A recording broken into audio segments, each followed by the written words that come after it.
Good afternoon and welcome to my kitchen. Today we're going to be doing cold packed venison. One of the neighbors had a deer. It's hunting season here, and they don't like to eat it.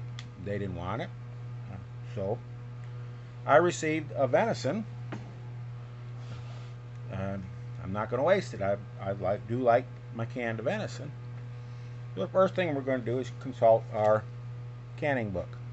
You see, this is a very new one.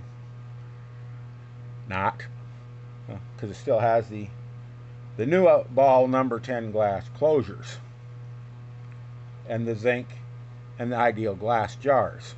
This is an older book, but the timetable in this for meat is what I've been going to be using. We'll consult our timetable, and it says all game, birds, rabbits, squirrel, and venison, 15 pounds for 60 minutes. That gives us our time. So what we'll do is we'll take our jars that have been filled with meat, and this meat's cubed up. It doesn't have to be perfect, but we'll cube it up. We want to remove as much of the fat as we can with venison, because I don't like the fat on venison. And we can add beef suet back, and that'll make this a much better product if we had beef suet back to take the venison fat out and add beef suet. Done properly, if the animal is handled properly, you won't hardly be able to tell it from beef, if you can tell it from beef. A lot of people can't. But you can put salt, celery, carrots, onions, garlic, whatever you put in this bottle. Now, I do not recommend putting sage in here. Sage has a habit of getting strong in this product. So I don't recommend doing sage.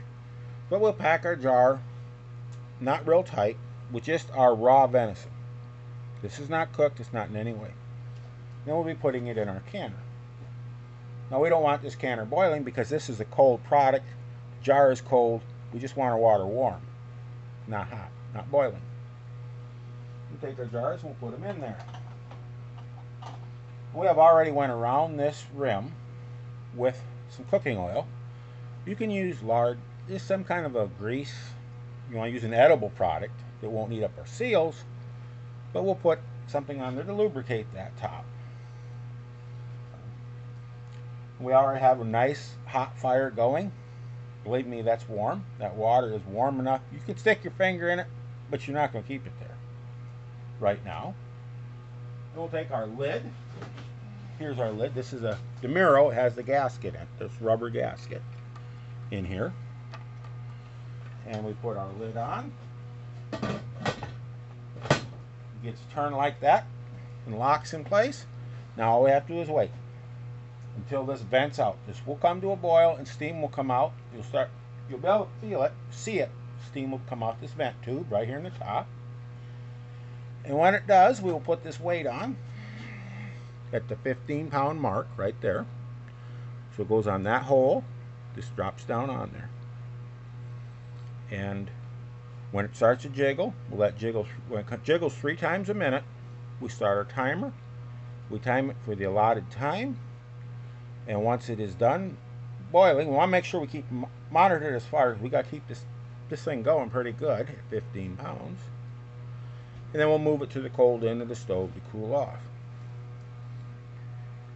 In about 45 minutes to 50 minutes, it'll be cooled off enough. There will be no more pressure inside the canner. And then we can open it and remove our jars of food, set them on a cloth, and let them cool the rest of the way. So with this product, when we're doing this meat in the pressure canner, we can use tougher meat, those tough cuts. This here has a lot of shank in it. What we're doing today has that gristle in it. You know, you said that you don't want to strip all the gristle out. And that's why it's in small pieces too. But we'll put it in here, and that gristle will soften and become edible. It's not so tough. It's not stringy. It's not chewy. Well, it's in a pressure canner. It comes to a higher temperature, and it dissolves. And sometimes this meat will actually even get like a gelatin around it. That's all that breaks down. When I was a boy, they used to give it if somebody got a lot of nosebleeds, they'd give them that gelatin off the meat. That comes out of the gristle in the joints. and that stuff breaks down. I don't know if it's true or not, but they always say it had a lot of vitamin K, and boy, it builds your blood up so it clot better, and you wouldn't get all these nosebleeds. But anyway, so this is our meat we're going to use for chili. It's why it's in small pieces, and that's the way we do her. So, if you get a chance to get a piece of venison, maybe front leg, some front leg, or get that shank meat, or an older animal that's tough, here's a way to process it and make some really good eating out of that tougher meat. And it'll actually, a lot of people are quite impressed with it.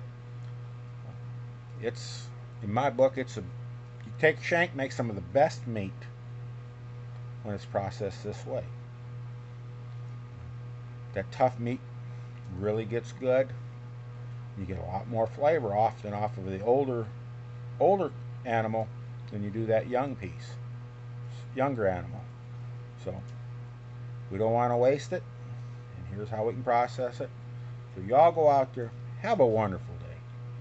Get your hands dirty, have some fun, stay safe, and try something new, and above all, keep growing.